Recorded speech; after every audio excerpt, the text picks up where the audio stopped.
Hola, mi nombre es Daniela y les voy a hablar sobre las superficies y los lóbulos del cerebro. Para empezar, el cerebro se divide en dos hemisferios, el hemisferio izquierdo y el hemisferio derecho. El hemisferio izquierdo es la parte más dominante en algunos de los individuos y esta controla el lado derecho. Además de que está relacionada con el lenguaje, ya que aquí se encuentran el área de Broca y el área de Wernicke, que son áreas pertenecientes a la lengua. El hemisferio derecho está relacionada con la expresión no verbal, ya que aquí se dice que se piensa y se recuerda con imágenes porque se ubica la percepción u orientación espacial, así como la conducta emocional, la intuición y el reconocimiento y recuerdo de caras, voces y melodías. Cada hemisferio se subdivide en diferentes lóbulos según los huesos que lo reciben. El hueso frontal está el lóbulo frontal, el hueso temporal está el lóbulo temporal, el hueso parietal está el lóbulo parietal y el hueso occipital está el lóbulo occipital. Existen diferentes estructuras en nuestro cerebro. Para empezar les voy a decir qué significa cada una de estas palabras. El surco significa hundimiento, la circunvolución relieve o montaña y la cisura profundidad. Ahora bien, las diferentes estructuras son el surco central, que es la parte media que divide el lóbulo frontal del lóbulo parietal, el surco lateral o también conocido como cisura de Silvio, que es el que divide el lóbulo temporal del lóbulo parietal y frontal, la cisura longitudinal que divide los hemisferios izquierdo y derecho y la cisura transversal, que es el que divide el cerebro del cerebelo. Bueno, yo les voy a hablar sobre las áreas sensitivas o sensoriales primarias. Estas son básicamente un relevo que existe dentro de nuestro cerebro que sirve para transmitir la información de una región a otra dentro de nuestra corteza cerebral. Esta información llega a nuestra parte posterior de los dos hemisferios, izquierdo y derecho. Esta información, ¿cómo la recibimos? Bueno, la recibimos a partir de los receptores periféricos que los tenemos en el tacto, o sea, en las manos, en el gusto, en el oído, en la vista, en el olfato. Son principalmente 5. La primera es el área somatosensitiva primaria. Esta va del surco lateral cerebral hasta nuestro lóbulo parietal. Bueno, eso se encarga básicamente de los impulsos nerviosos que son el tacto, la presión, la temperatura, el prurito, las cosquillas, el dolor y la propiocepción, básicamente. Es todo lo que podemos sentir. Y bueno, continuamos con el área sensorial visual. Esta, como su nombre lo dice, se encarga de todo lo que vemos, de toda la percepción visual que vamos a tener. Esta se encuentra en el lóbulo occipital y es básicamente eso, todo lo que nuestros fotorreceptores de la retina reciben, para que luego sea básicamente decodificado o integrado, ya sería en otra parte de nuestro cerebro. Luego nos vamos a ir al área auditiva primaria y esta también, como su nombre lo dice, se encarga de todo lo que escuchamos, pero esta se encarga del tono, del volumen y es sumamente crucial para el entendimiento del lenguaje. Esta está en nuestro lóbulo temporal y se encarga de todo lo que escuchamos, nada más. Luego nos vamos con el área olfatoria, también se encuentra en nuestro lóbulo temporal y esta se va a encargar de los impulsos nerviosos de todo lo que olemos. En nuestro lóbulo olfatorio tenemos receptores, entonces gracias a esos receptores nuestra información va a llegar a nuestro cerebro y es solamente lo que olemos. Después y por último, pero no menos importante, nos vamos con el área primaria gustativa.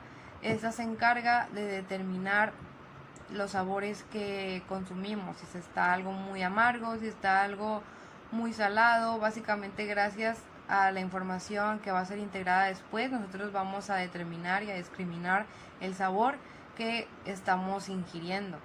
Esta se encuentra en la insulina y es todo lo que consumimos, básicamente, todo lo que podemos probar. Mi nombre es Ulises Martínez Morgado, soy estudiante de Universidad de Oriente en la carrera de Fisioterapia en tercer semestre y hoy les voy a hablar de lo que son las principales áreas de asociación unimodal. La primera que conocemos es la área visual secundaria. Esta consiste en que las informaciones visuales son integradas en esta región cerebral, vinculándose a aspectos como el color, la forma o la profundidad. La segunda área es de nombre área auditiva secundaria, y gracias a esta somos capaces de integrar informaciones auditivas como por ejemplo el tono y el volumen. La tercera área tiene de nombre área somática secundaria. En esta área se integran las percepciones procedentes de la somestesia, que es el conjunto de sensaciones que captamos de nuestro propio cuerpo. Y la cuarta área, que es la área premotora y corteza motora suplementaria. Eh, Estas áreas asociativas son de tipo motor, motora dedicada a la integración de las señales necesarias para preparar una acción o conducta, y esta posee los programas necesarios para llevar a cabo un movimiento. Multimodal es un tipo de corteza que se encarga de la integración de las informaciones de diferentes modalidades sensoriales, permitiendo la interpretación del entorno, la planificación y ejecución de operaciones mentales o conductuales. Tiene 3 ubicaciones. La primera es la corteza asociativa prefrontal, que como vemos está situada por delante de la corteza motora. La corteza prefrontal es una de las áreas cerebrales con mayor vinculación con respecto al control y gestión de la conducta, siendo en gran medida responsable de cómo somos. Se encarga principalmente de la tarea cognitiva y de gestión conductual, incluyendo aspectos como el razonamiento, la planificación, la toma de decisiones y la inhibición de conductas. También resulta relevante en la expresión del lenguaje debido al importante papel del área de la broca. La segunda área se llama el área de asociación parietotemporo-occipital, que como su nombre dice, está situado en los lóbulos parietal, occipital y temporal. Este sirve para la integración de diferentes información procedente del sentido como la visión, el tacto y el oído. Esta área asociativa resulta fundamental para el ser humano, ya que pues en gran medida gracias a esta vinculamos los datos procedentes de las distintas vías de la percepción. También permite la percepción de consciente y la orientación. Gracias a ella está ubicada concretamente en el hemisferio izquierdo, y también por ella somos capaces de interpretar el lenguaje tanto oral como escrito. La corteza límbica es la tercera área de asociación y es la más grande de las multimodal. En esta corteza de asociación se integra la información proveniente del sistema límbico.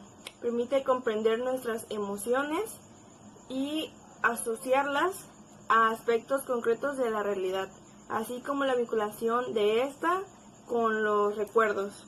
También incluye en la captación de emociones de las demás personas. Yo les hablaré sobre las áreas motoras, las cuales se denominan área motora o motriz del cerebro a aquella parte de la corteza cerebral cuyas principales funciones son las de permitir la generación, mantenimiento y terminación de movimientos voluntarios y conscientes por parte del sujeto.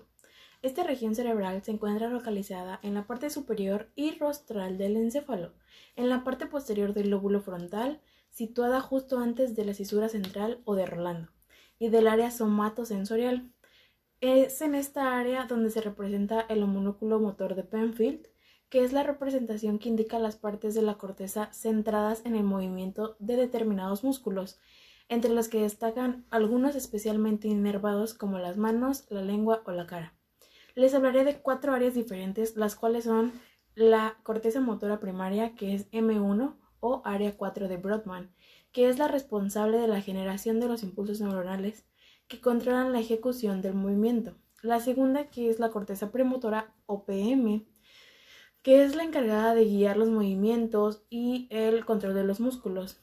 La tercera, el área motora suplementaria, SMA, o el área 6 de Brodmann, que es la encargada de la planificación y coordinación de movimientos complejos, como por ejemplo aquellos que requieren el uso de ambas manos. Y por último, la corteza parietal posterior, que es la encargada de transformar la información visual en instrucciones motoras.